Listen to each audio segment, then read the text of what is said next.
Class 10th board exams हर student की ज़िंदगी का एक बहुत बड़ा माइलस्टोन होते हैं। इस समय पर स्टूडेंट्स बहुत दबाव में होते हैं, लेकिन सही प्लानिंग और स्ट्रेटेजी के साथ इन एग्जाम्स में अच्छे मार्क्स लाना बिल्कुल मुमकिन है। आज हम इसी टॉपिक पर बात करेंगे कि क्लास 10th में टॉप करने के लिए आपको क्या स्ट्रैटेजीज अपनानी चाहिए और एग्जाम पेपर्स में लिखना कैसे चाहिए। सबसे पहले सिलेबस और एग्जाम पैटर्न को समझें। ये जानना जरूरी है कि किस सब्जेक्ट से कितने क्वेश्चंस आते हैं और किस टॉपिक का वेटेज कितना है। इससे आप अपनी पढ़ाई को सही दिशा दे सकते हैं। अगला स्टेप है एक स्ट्रक्चर्ड स्टडी प्लान बनाना।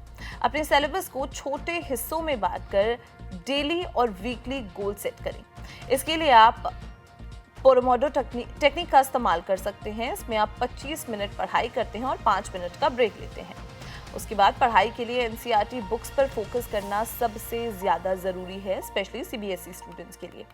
बोर्ड एग्जाम्स में ज़्यादातर क्वेश्चंस एनसीईआरटी से ही आते हैं। नोट्स बनाएं, इंपॉर्टेंट पॉइंट्स हाईलाइट करें और फॉर्मूलाज को अलग से लिखें। इसके बाद सैम्पल पेपर्स और प्रीवियस ईयर पेपर्स को सॉल्व करना शुरू करें।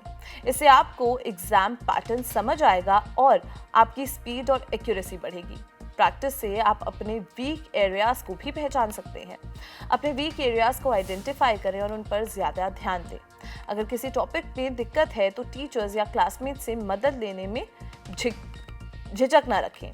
शॉर्ट नोट्स बनाएं जिसमें आप फॉर्मूलाज, डेट्स और कॉन्सेप्ट्स को अपने शब्दों में लिख सकते हैं।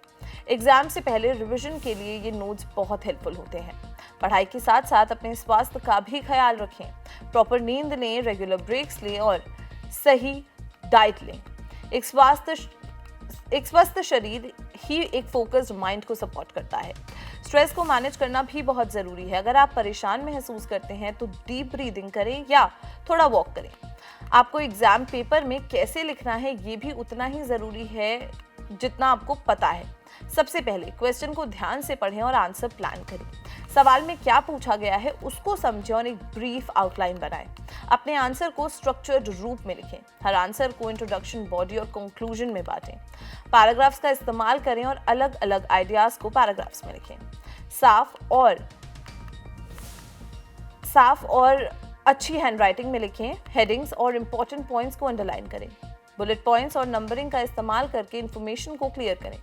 सिंपल और सीधे सादे शब्दों का इस्तेमाल करें। ज़्यादा कॉम्प्लिकेटेड वर्ड्स या लंबे सेंटेंसेस का यूज़ ना करें। की टर्म्स का उपयोग करें और ज़रूरत पड़ने पर एग्जाम्पल्स भी दें। अगर पॉसिबल हो तो डायग्राम्स और इलस्ट्रेशंस भी बनाएं। साइंस और मैथ्स जैसे सब्जेक्ट्स में डायग्राम्स के एक्स्ट्रा मार्क्स मिल सकते हैं। टाइम को मैनेज करना सीखें। हर क्वेश्चन के लिए टाइम एलोकेट करें और हाई स्कोरिंग क्वेश्चंस पर ज़्यादा ध्यान दें। आखिर में एग्जाम खत्म होने से पहले आंसर्स को रिवाइज ज़रूर करें। स्पेलिंग और ग्रामेटिकल मिस्टेक्स चेक करना इंश्योर करें और ये भी इंश्योर करें कि आपने सभी क्वेश्चंस का जवाब दिया है। याद रखें, क्लास 10th में अच्छे मार्क्स लाना सिर्फ मेहनत नहीं बल्कि स्मार्ट प्लानिंग और सही प्रेजेंटेशन का भी नतीजा है। इन टिप्स को फॉलो करके आप ना सिर्फ अच्छे मार्क्स लाएंगे बल्कि अपने अंदर एक नया कॉन्फिडेंस भी पाएंगे।